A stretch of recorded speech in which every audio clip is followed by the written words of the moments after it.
what a game. A game many of us have played, enjoyed and loved over the years, and it's very atypical for what Naughty Dog have delivered over their pretty much existence. This is nothing like the Uncharted series, even if it shares the same engine, in quotes, giving you an idea of just how much that word doesn't mean that much when it comes down to all the elements that make up a game. Now, Uncharted, Last of Us, the two biggest titles from Naughty Dog, and possibly the two biggest titles from Sony overall. Okay, we'll ignore Spider-Man for now, but I'm not going to lose any sleep over that. No, Naughty Dog are certainly top tier when it comes to worldwide studios for Sony, and arguably they're one of the best studios overall, no matter what the platform may be. But on the Sony PlayStation, they certainly push things forward, and let's recall this is a game designed first and foremost for the PlayStation 4. Yes, it will be improved on the PS4 Pro, and here on this early demo analysis, it's clear to see that the title still is targeting 2560 by 1440 as a base resolution. Now, must be stressed, this is 5 months out from release. This is early game footage. That could change. They could push this towards a checkerboard solution, all those kind of things, but they didn't do it on Uncharted 4. So in all likelihood, they're not going to push resolution for the sake of resolution's sake. And I think the quality on offer here speaks for itself in saying that we don't need more pixels just to push the quality overall. No, Uncharted and certainly The Last of Us 2 here is really pushing the PS4 hard and the Pro even harder. It would likely be 1080p, maybe even dynamic on the base PS4, but we'll have to wait and see. But it's certainly targeting 30 FPS on both versions. Don't expect the remastered treatment of 60 FPS. You can expect that on the inevitable PS5 release. What about those graphics? What about that gameplay? Well, let's get started. There's quite a lot to cover here. I have to finish it. First things first then, what about those cutscenes? Well, we saw some beautiful ones from the original reveal, and even though we haven't seen those identical levels of cutscenes, we can compare them to what we saw already from the later reveals and gameplay demonstrations, which still raised very high levels, and I've covered already on the previous Paris Game Show versions, which you can check them out on my channel and below. Now, the previous game cutscenes, you can see the comparison between the visual quality of the character models, the detail, the eyes, the animation. They're all pretty much on par, and when it comes to cutscenes, I think everyone can agree that Naughty Dog rarely lets anyone down. All aspects of the topology, the geometric makeup of the actual characters themselves, the eyes, the corneas, the depth, the parallax depth and water speckle on both the eyes, the skin, the subsurface scattering, the material quality, and of course the animation mesh quality are all at equally high level that we've seen throughout the reveals of The Last of Us. And if you are unsure, you can remind yourself just how good those intimate and more grandeur moments were in Uncharted 4's cutscenes, again, all running here on the base PS4. Give me a goddamn heart attack. Oh, let me listen. Sounds good to me. You realize we're now even for everything I've ever pulled, right? Yeah, like ever. No, not by a long shot. So with cutscenes ticked off, let's move into the far more important gameplay elements, and here is where things really ramp up and where we should all be concentrating our time. I think cutscenes are only part of the game's elements. We can see huge improvements from the original Last of Us and also from the Uncharted 4 titles on the same hardware. One of those instant improvements is the tessellated snow deformation system, which is kind of this generation's Bloom as it's now turned out, with it really coming into effect and probably first pioneered in Rise of the Tomb Raider, and then since been used in many other titles such as God of War, recently in Gears 5, and also probably in my opinion the most successful of all of them, Red Dead Redemption, which you can see here running on the Xbox One S, the lowest version of consoles in this generation's market. Everyone jumps up and says the Switch, that's a handheld that you can also plug in. I've always said that's true, and it's not really in the same level. And here, what's been delivered looks impressive enough. Red Dead Redemption 2 is the better of the two, in my opinion. I think objectively, what we've seen so far, it certainly is the better of the two. But we'll have to wait what the final version actually delivers and whether they ramped up some of those effects with storms kicking in, which is hinted at in the trailer. So I'm sure there's more to come. It uses a similar method of tessellating that terrain with the snow being split and then the tessellated geometries then cut back, and then they probably use a combination of their normal map system which they used way back in Uncharted 3 for the sand footprints And again, you can see this across the edge. In addition to this, you've got some lovely deformation and interaction of the object. So just like Red Dead, when you touch trees, the snow falls off and then the bristles and the tree branches are actually exposed fully. And also you can see that the destruction in the game is quite high, and ice is broken by the hooves of the horse as they run through, and then it drifts onto the water. So it would be nice to see those kind of nature elements that are in the title, because I do suspect this game is huge and it's going to span many years. That's right, you heard it from me first, people. I think this game's going to be set at the early part here, and then the whole game will transcend many, many years later when many things have changed and everyone's grown up. I could be wrong, but we'll wait and see with the final release whether I am wrong or whether I'm right.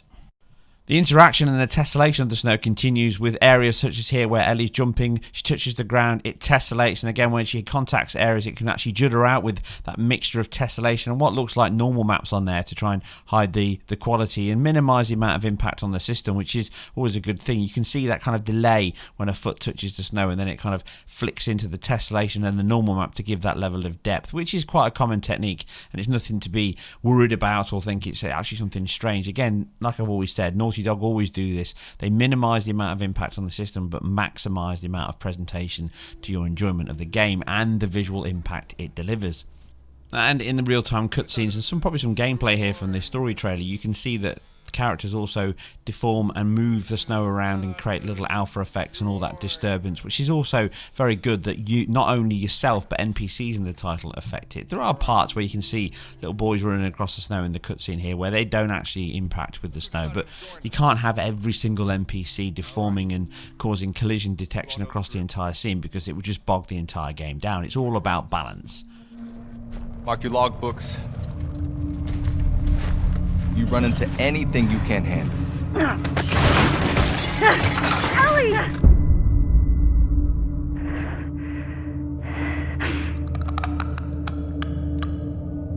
So in a game designed around horror and escape, this is a stealth game first and foremost, not an action game, the two biggest contrasts from this and Uncharted. So therefore you have to hide, move stealthily and use your wits about you at all times, and that means they've put in these little squeeze-throughs or little nooks and crannies, another element of the title that will help you get through certain areas. Yes, they'll probably be heavily telegraphed here with certain sections moving you into boss fights, but this element of addition to the gameplay will really add a lot to it by making you feel more stealthy, more subtle. And in addition, you can see the fact they've now added a dodge option and obviously a complete prone option, so you can now dodge attacks rather than just be forced like the original Last of Us, which could get quite frustrating, to be fair.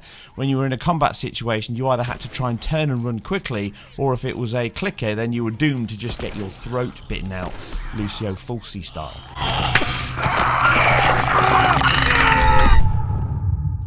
So this new combat mechanic will add a lot for things like the shamblers here, which is a kind of combination of clickers and bloaters, and they come at you. You can actually dodge, move, attack them, and you can see that Ellie moves much faster and more fluid than what Joel does. She's a lot lighter, and therefore the combat situations will be very different. Joel is in the game, and I'll be amazed if they don't let you play as Joel at certain points.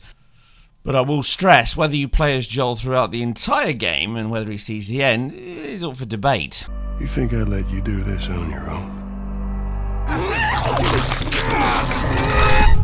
Now this is a good point to touch on the animation of the game, and you just saw a good example of it there. You can see that physics interaction and that realistic implementation of objects in the world has, as I've carried over from my previous analysis, been carried over to the entire game. Look at the bag on Ellie's back. It moves and wobbles with the physics system that's related to her movement. When she stands up there and aims the gun, you'll see the bag wobble. But also on that, look at the scene earlier where she's running. So I suspect that when your bag is heavier, i.e. you've got more things in it, it's going to affect your speed and your locomotion abilities. If you look at how she runs and kind of runs towards the cabinet, you'll see the bags pulling her back around. So the weighted system, that pivot system we saw in Uncharted 4 that I covered on the analysis of that, it's been enhanced here. Again, Naughty Dog always do this. You can see how the movement of her running is actually physically pulling her body around. So I will be amazed if that isn't a tactical element, because this game is moving more and more in towards the RPG element. It already did anyway when it had the crafting abilities. So the animation system is not only taking into account your physical abilities, but also the weight you're carrying carrying.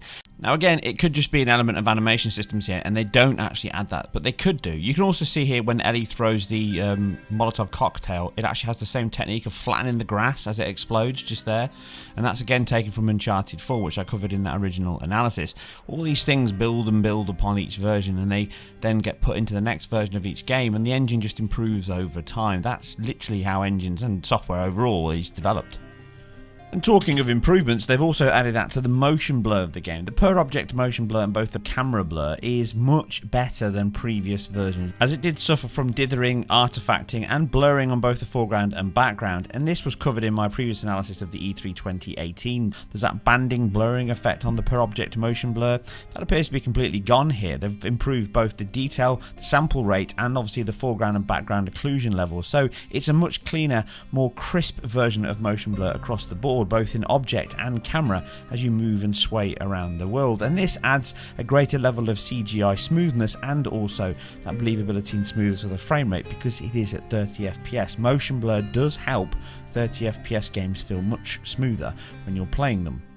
And enriching the believability more is that GI solution we saw in Uncharted 4, but it's using screen space reflections abundantly here. You can see it through the doorways, sampling from both horizontal and vertical surfaces. All specular and diffuse surfaces seem to use a combination of cube maps and screen space reflections. And anyone hoping for a secret sign of ray tracing here, you can see the standard issues with screen space reflections. You can see Ellie's hand occludes the reflection, both foreground and background objects can be carried over there, and the hands of the character moving around can see occluding the screen space reflection on the object, but it doesn't mean it's bad. It's a great solution that works well for bouncing all this light around. With bounce both the physical object and the light itself, and that means GI bounce. You can see as you walk outside from in, you get that adaptive tone mapping on eyes and that green hue, and in snow areas it's much brighter, whiter and more diffused, and because of the PBR based material shading in the game, it means you can move all those elements around and just reuse them in the area you want. The assets can carry over and then you just reuse them again by merging them with the mesh shader itself and the decal with the composite.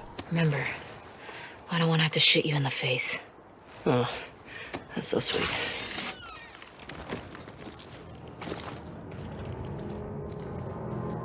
All these spores mean they've been here for a while. Now that directional light source torch that's used also casts shadows, and this looks like a complete continuation of the original Last of Us, Uncharted and all the other games that have used it. It doesn't look significantly enhanced from what I've seen so far, and that included GI bounce itself. It regularly bounced at other areas in the title by bouncing the colour off and then casting it back on the objects on the wall. So we've seen elements again here in the early demo. We'll have to dive into that in much more detail though once the game comes out. The shadow depth and the shadow casting light sources in the title do look very similar, and that includes the depth and the frustum, so maybe they've cast for more shadows here and of a better quality, but they're still keeping it quite close to that camera frustum, but it doesn't really get in the way of actual gameplay itself from what I've seen thus far.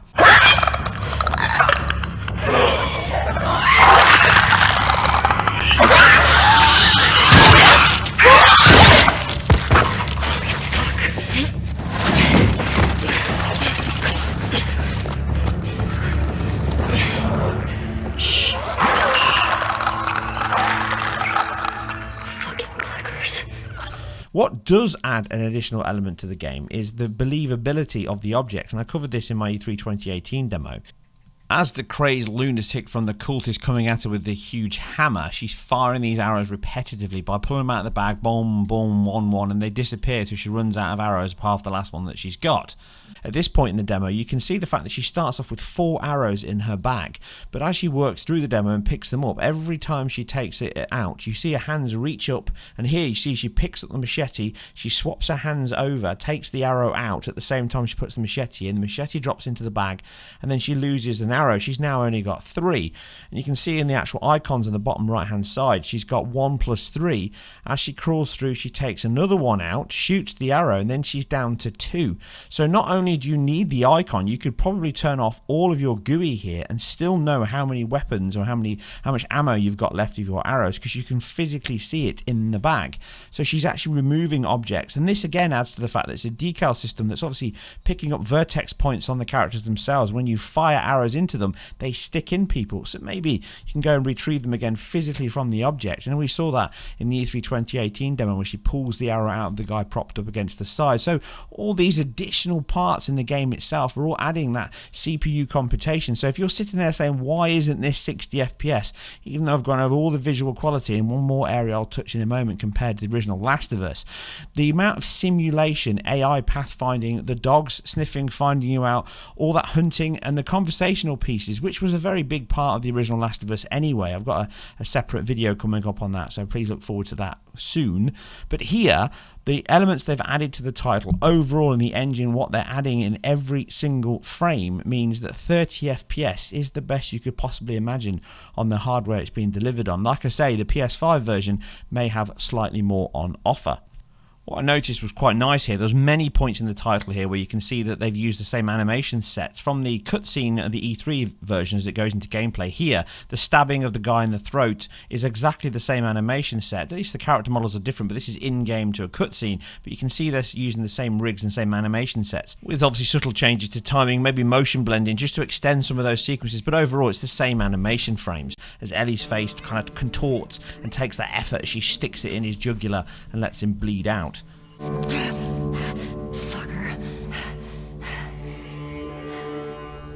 And the final section, because I'm sure you're pretty bored of me talking and going through these now, is the foliage system in the game. You can see the cutbacks and sacrifices they have to make to take a PS3 game and push it onto the PS4 at 60 FPS, which is the version you're seeing here. And it's largely constructed of flat sprites or billboards that just pan with the camera, and they're just laid off in a crisscross section, and then therefore they move around with the camera, giving you that idea of depth and foliage off into the distance. But this is really removed in the latest version with geometric grass and objects that collide with you better, they move out of your way, and all of this again has been an enhancement they've used in the Uncharted series, and they've pushed it even further here because it's a core element with your new prone contact that you can crawl through the grass and stay out of view. Whereas on the older version, it does show its signs as it calls objects as you walk forward. In the frustrum, as you turn around, billboards just pop up and disappear, and the collision detection is very limited. Now, this is obviously an early demo. I don't know how limited it will be in the final game, but there's very limited amount of interaction in the old game. And even though it ran like this on the PS3, running at 60 FPS and pushing that back down to 30 means you get a lot more interaction and objects reacting to you, and the denser foliage across the board and all throughout this early demo shows you that is a better use of that frame time.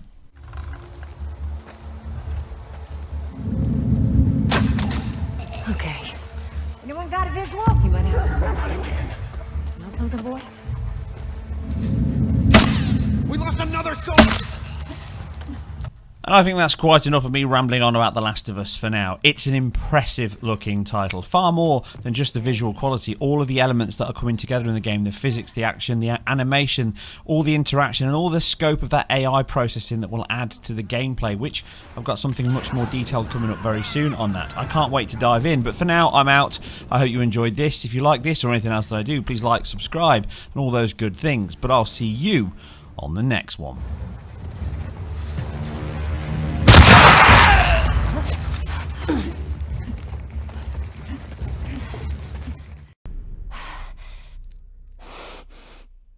You can't stop this.